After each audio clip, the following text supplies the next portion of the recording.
Good morning, everybody. Happy Monday. Hope you're having a great start to your week. My brain is still waking up right here, so I'm a little bit groggy. But I'm pulling an audible this morning. I actually had a different video I was going to put out on my YouTube channel. I was actually going to go do this crazy deep dive on copyright and whether or not copyright will, the fact that AI music likely won't be copyrighted, is that actually going to be our saving grace? It's going to ensure that only human created music will be serving our marketplace, or are there some weaknesses to that argument? And as I was about to publish, I'm just thinking, like, what am I doing here? Like, I'm really getting into the weeds about something that maybe a lot of you guys are not that interested in. Just to be honest, I'm extremely interested in this stuff. Obviously, I think that we have a lot at stake here, but just also the fact that it's like this issue of generative AI music is like tickling all the interesting parts of my brain. Obviously, music, obviously, technology. And the legal consequences of all this law, copyright law. I actually went to college and got a degree in music business and took a lot of sort of law and educational courses or classes based around music law, copyright law, that kind of a thing. So I've kind of always had a little bit of this, weird interest in the law and legal studies. So the more I get into this, the more it's really interesting to me. But I think what I really want to do, instead of going into the weeds of all that kind of stuff, is I really want to just talk about actually what's really important about sync, and why I dedicated my life to it, essentially, up until this point. We'll see where the future brings me, but also kind of a backstory as to why I started this YouTube channel, why we started Sync Academy, why we've done all the things that we've been doing in this really cool community. And I think there's a lot of you that maybe are new to the channel. We actually had quite a few subscribers join as a result of that Udio video last week. And also maybe this can help give you a little backstory on me, my journey in this business, and why I'm so excited to share it with you guys, why I think it's something that I'm extremely passionate about. And it's not really about sync, actually. Sync has just been the avenue for me that's been really, really cool. So I've been excited about that. But it's not the thing that, before I give all those details, let me just give you guys a little bit of a sort of backstory on how I got into sync, if you guys are interested in that. So we got to go back all the way to 2008. 2008, I had a horrible, horrible day job. I was extremely, extremely unhappy working for a startup, and I didn't believe in the company cause. I was working for bosses and managers that, frankly, I didn't respect, I didn't look up to. I felt they took advantage of us, the employees. And I just started getting like essentially stomach aches and belly aches going into work and having to kind of bite my tongue. And, you guys know how it is. If you've worked for a startup or pretty much any company you don't really believe in, you got to go to the meetings, you got to, nod and smile and say, oh, absolutely, I think we're going to do some great things. And I just, the writing was on the wall that this was just not, it was a great gig for a while, and then it started to really sour. In the background of that, I had a band, and through this band, we were signed to Tyrese Gibson's production company. It wasn't a record deal, but, compared to a lot of other bands in our contemporary era, we felt like we were going somewhere because we had a pretty big name. Tyrese was just going into all those Transformer movies, so he was becoming more of a household name. It's nice to have somebody a little bit famous in your corner shopping you to major labels. That was at least what we were going to try to do. In that process, we didn't get signed. We ended up getting dropped by Tyrese. The band broke up even, but of course, as all bands do. But in that process, I got introduced to a production music CEO. And so as a band, we all met with him, and he said, hey, I want to get your guys' tracks out on TV. I think it would really do great. And of course, we as a band said, well, you're going to ask for the publishing. We're looking for a record deal or a publishing deal. Doesn't work for us. I essentially just stayed behind the meeting and said, hey, well, maybe the band's not a good fit for us, but I want to do sync. Maybe I could take a shot at that, right? And so he said, cool, let's go for it. So he really took me under his wing. He even gave me a lot of sounds, a lot of plugins, a lot of cool things, and gave me a lot of feedback and just said, all right, well, knock out a couple of tracks, send it to me. I'll give you some notes and let you know if I think you got a shot at this or where you can improve. And just sort of, we were on our way. And I remember putting together my first album. In fact, I think I had it in here. Well, this is not the first album. This is one of the first albums that I actually did. It's even cracked right there. That's pretty embarrassing. But Yeah, so that was one of that was I think it was like the second or third album that I did. I need to get the first album. I do have it. It's at home though. So um, back in the day when we were sending CDs out to the TV and film clients, right? And so anyways, I'm working on that and kind of learning about it, getting excited, thinking, wow, it'd be kind of cool to get my music on TV. That'd be great. And then I'm going into this job every single day and working my butt off, and getting headaches, getting stomach aches, hating it. Um, and eventually got fired from that job because my attitude had soured so bad that eventually, I mean, I should have left, but when you don't have another job lined up and you don't have other income, it's like, all right, I'll just put up with this crap until something better comes along, and nothing did. And eventually I got fired because my attitude was so bad. And so that was definitely the right call for them. I needed to leave. They kind of set me free, and I'm glad that they did, because I obviously wasn't doing it myself, even though I should have. But at that job, there was a coworker. His name was Jonathan, and I was telling a lot of people, my friends, hey, this is what I'm trying to. I'm trying to get into the sync licensing thing and do some, do some stuff with my music. And Jonathan pulled me aside and he said, hey, man, and I don't know how he knew this. He didn't do sync himself, but somehow he knew this. He was very wise, young guy, but he knew this. He said, that's going to take you like years and years of your life, and there's not like tons and tons of money in it, like. It's a gamble. It's there's a lot of luck. It's being in the right place at the right time. Like you sure you're gonna do that? Like he was kind of just giving me a big like sort of heart to heart of like you're gonna go invest a lot of time and energy into this, and it might or might not work out for you. You sure you're ready? I think he was trying to say like, are you really aware of what you're getting involved with here? And my egotistical self back then didn't want to hear that. I had this bubble of like, no, I can do it, and I'm going to get better, and this is going to be great. And I got my music into the system, and potentially I can see the placements now. They're already happening, right? I'm kind of in my own little narrative about what I'm doing, and he really just kind of popped that bubble real quick, or at least gave me a little bit of a healthy pause before I kept going. And but I just kept going, and I said, well, yeah, I get it. It's definitely a gamble, but I think I got something to offer. It's an avenue I can see a clear path. I didn't see a clear path with my band, really. I didn't see a clear path going to studios and trying to get, featured as a guitarist on all these records, which I sometimes did, but never got credit, never got paid. Was just super tired and smelled like weed smoke when I got home. Like that's what I got for it, right? And I'm like, well, that's not, none of that stuff's really amounting to much, but like this library owner is giving me a contract and he's giving me a check. Like every month I'm getting a new contract and a new check. It wasn't a lot. It was like $50 a track. I was getting $500 for an album. I'm like, man, that's a hell of a lot more than I'm making with my band. That's a hell of a lot more I'm making going to these studios. So I'm like, well, why am I being so snooty about this? This is something here is working. I don't know if it's going to work for the long haul, but it's working right now. So I just kept going. And some of you guys already know this story. My first royalty check was, I think it was a year and a half, 2 years into me kind of getting full onto this, was 14 cents in total. Okay. So obviously, simultaneously the best and worst day of my life. Obviously excited that like something worked, something that I made ended up on TV. That's always a great feeling. So those of you that have had your first placement, you guys know what that feels like. It's just a sense of validation and accomplishment it's unmatched, right? It's really, really cool.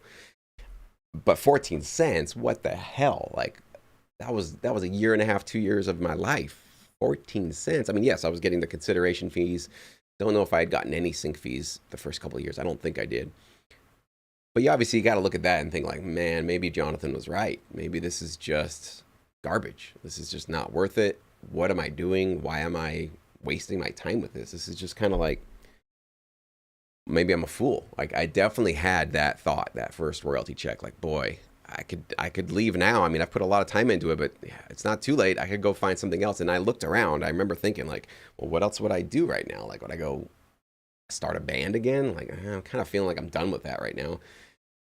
Go to the, production studios again and try to hang out and ride other people's coattails. Like, I'm over that too. Like, all right, this isn't working great, but it is working. Like there's a pipeline happening. I'm putting music into a library. The library is going to a TV show. The TV show's airing. The PROs are collecting the royalties, and I'm getting a check.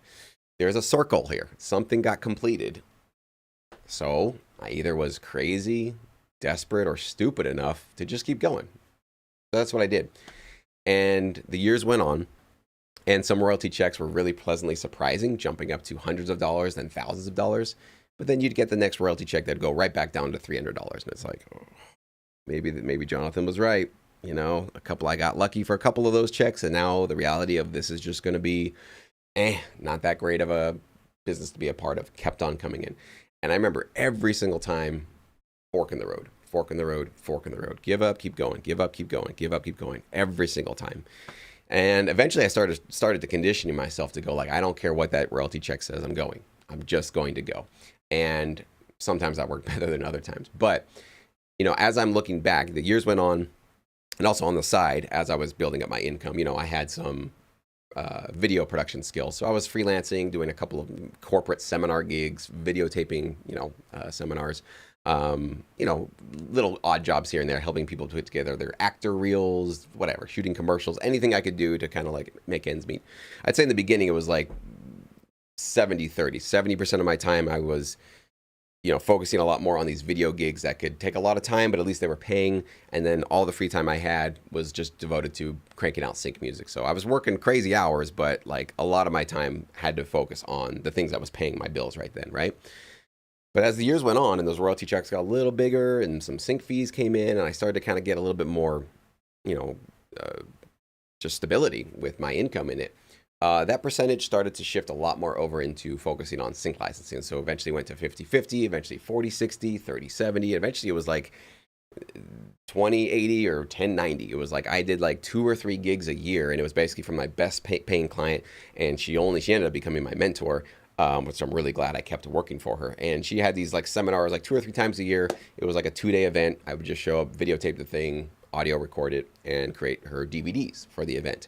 And while I was doing that, I was learning so much about life and business and investing and all kinds of cool things. I was just absorbing through osmosis, even though in my head, I'm like, I'm not doing any of the stuff you're talking about. I'm doing sync licensing. So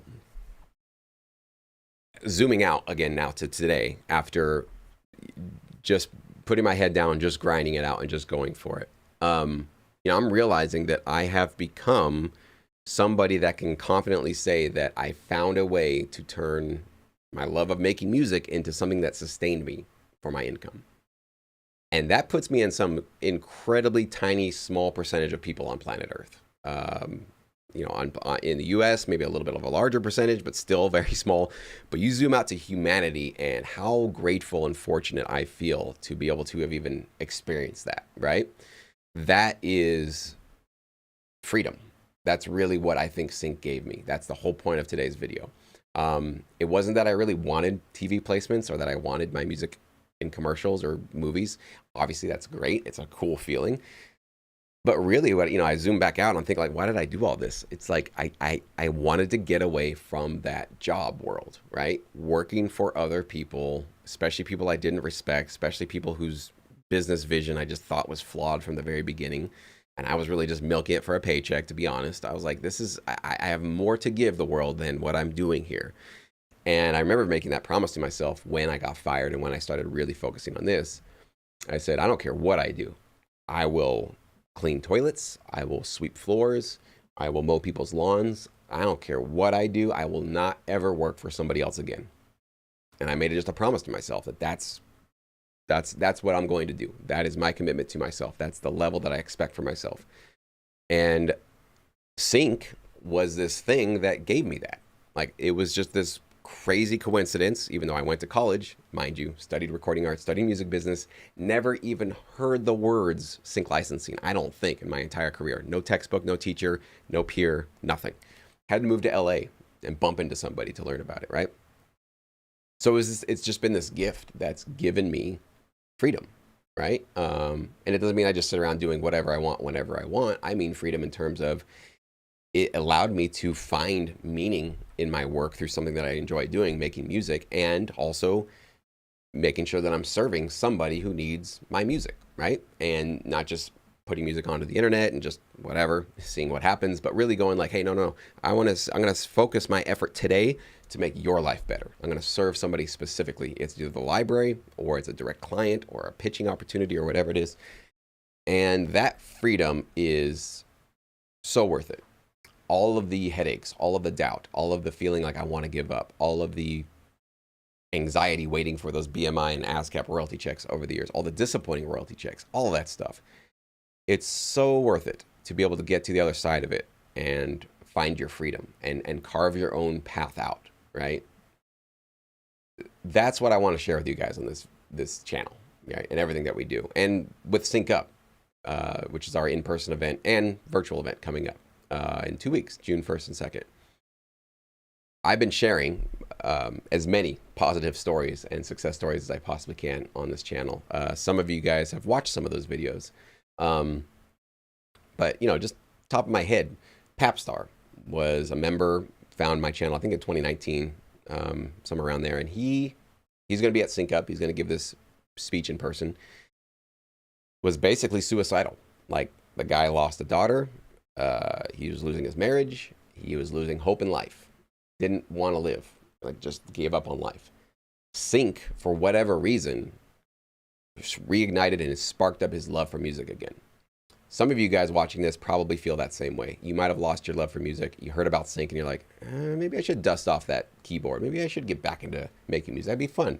One of the most common stories I hear from many of the students that sign up for our services and many of you guys that subscribe here. And I think that's awesome that whatever this industry is, it helps ignite and bring you back to life.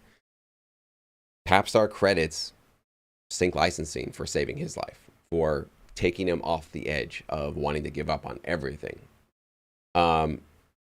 You know, you don't even have to say anything more about that. That speaks for itself. Travis Boozer, who was one of our, he was at Sync Up last year. He's an attorney, but also a great, very talented composer. We had an interview many years on this channel. He talked about how he was feeling like he was asleep at the wheel. You know, he was providing logistics, he said, for his family. I still remember his quote on that. But just feeling like kind of half alive, you know, going to work, coming home, getting chores done, whatever, but just not feeling like a human being.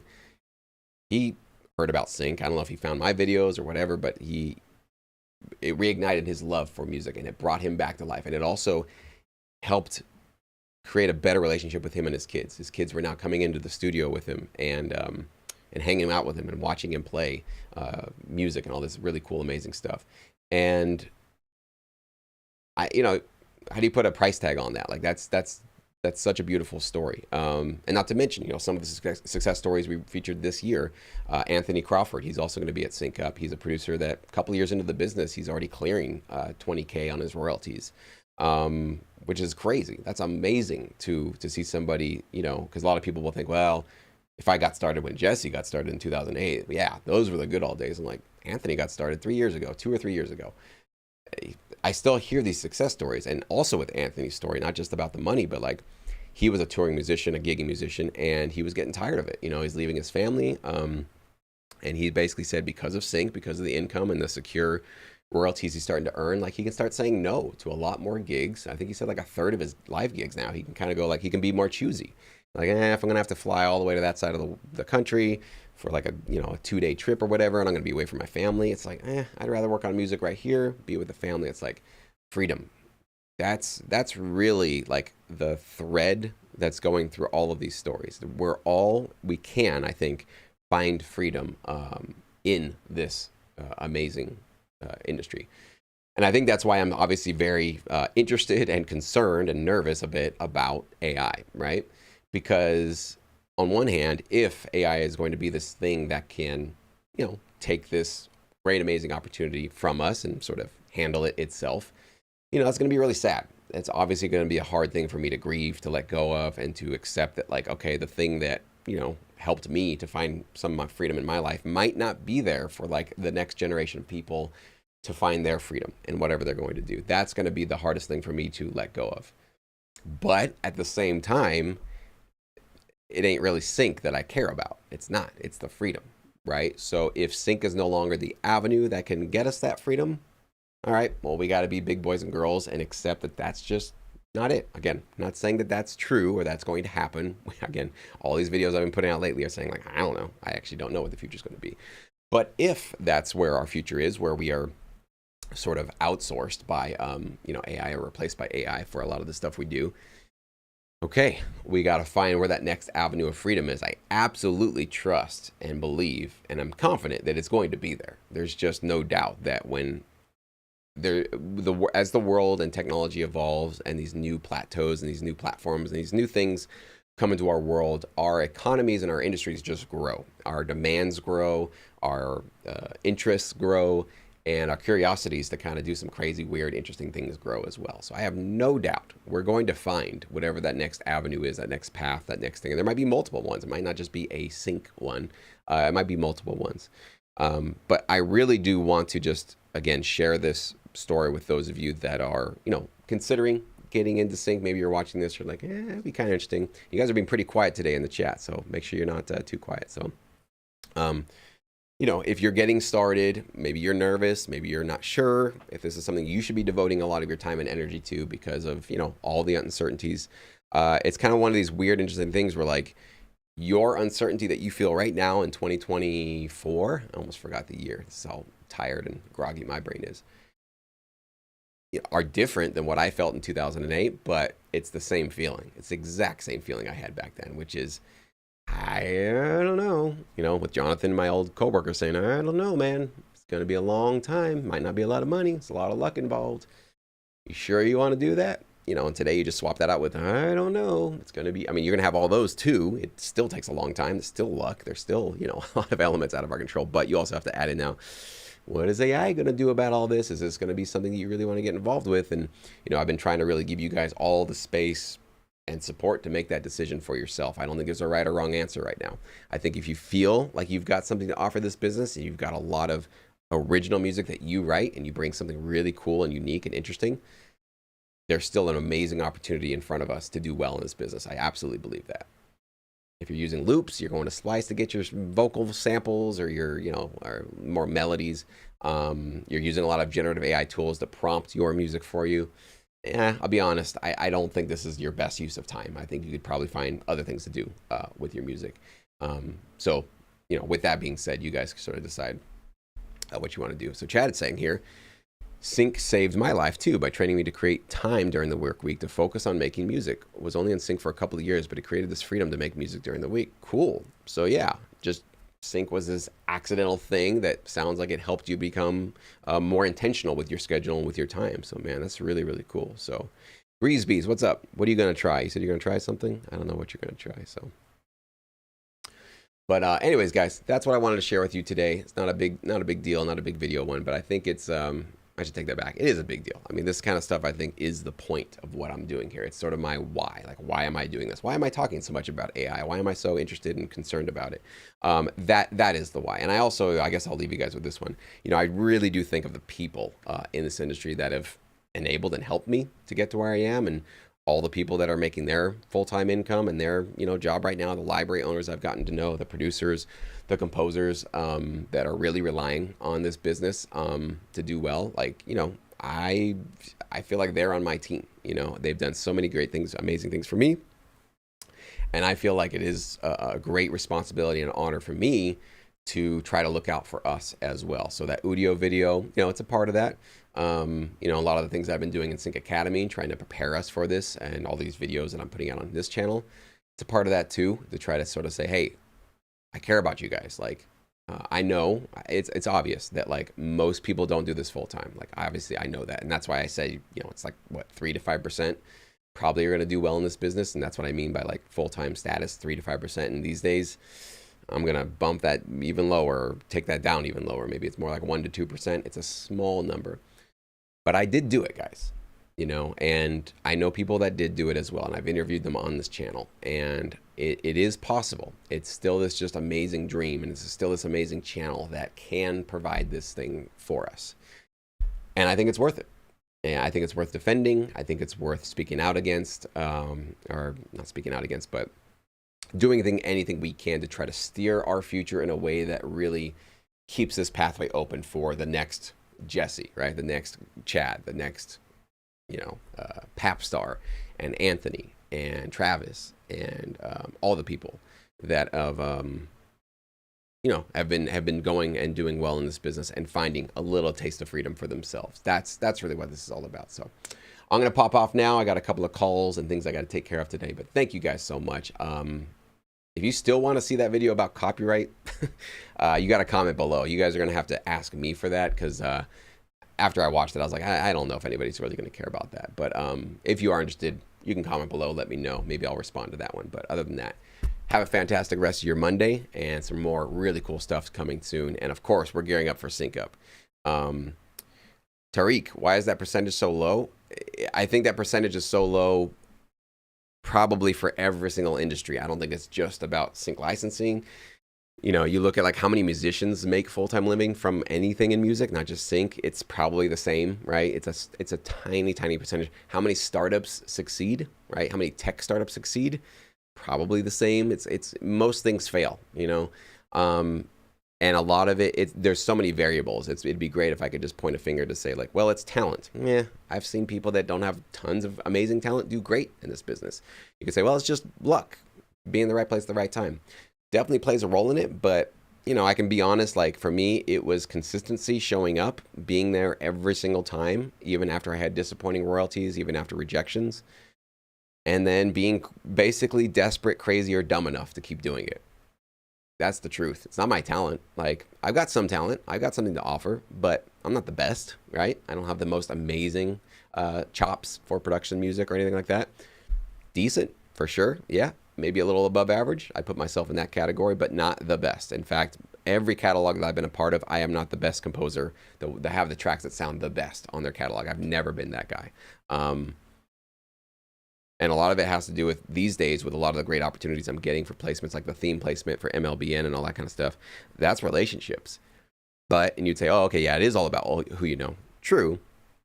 But I didn't just like walk down the street and bump into the production music library owner, which by the way is going to be at Sync Up as well, and start a relationship with him and then start getting placements because I accidentally ran into him.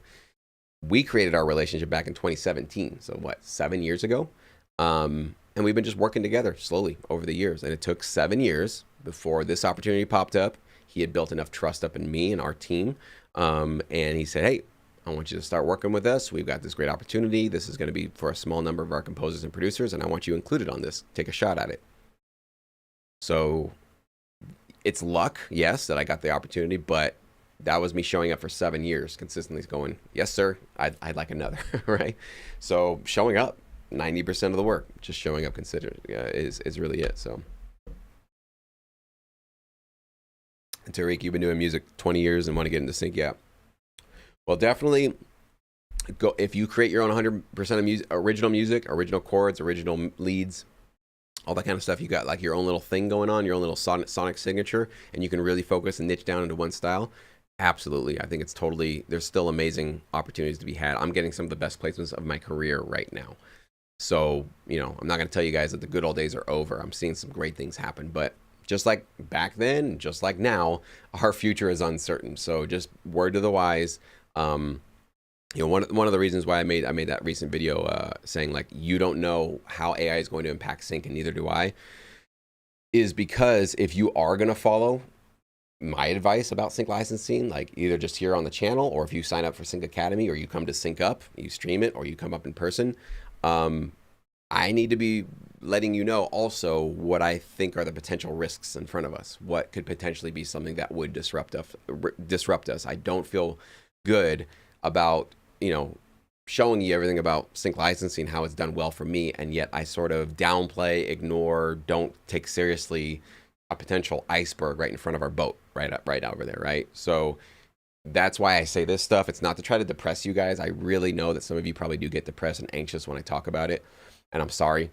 You know, I'm trying to do it in a really, you know, whatever, mindful way. I'm trying not to be a fear monger over it, but it's also something I have to talk about if it's going to be a potential thing that could seriously replace us, disrupt us, maybe augment us, right? That's why the point of that last video, you guys should watch it if you hadn't, is all of these variables have elements of them that are working for human composers and some that are working against human composers, some that are going to be favoring AI models, including the copyright. Okay, so I know a lot of people have thought, well, if AI music can't be copyrighted, then TV, film, and sync licensing clients will never use it. I'm now not convinced about that. I was, till I did my own little deep dive on that, and I thought, that's not an airtight case, and there's a lot of things that could definitely be working against us with that. But thank you. I appreciate it. Thank you guys so much for watching, hanging out. If you do want to follow up and see that copyright video again, you got to let me know in the comments. So, all right, I'm popping off here. You guys have a great rest of your day, and we'll talk to y'all real soon. If you want to learn about Sync Up, it is in the description box below. There's a link there. You guys can grab a ticket. You can stream it. You can be there in person, and there is a guarantee for you to submit your track to a library CEO to have them for sure guaranteed listen to your music. So if you are thinking about getting started, or you're already kind of down the path and you're looking to partner up with new libraries, you can go click on that link and you can check out all of the library CEOs that will be there in person. It's in Los Angeles. It'll be at a hotel very close to the LAX airport, June 1st and 2nd, literally 2 weeks from right now. So it's going to be a great time. I'm excited. It's going to be really fun. It's our second annual in-person event, so it's going to be a really, really good time. So with that, you guys have a fantastic day. We'll talk soon.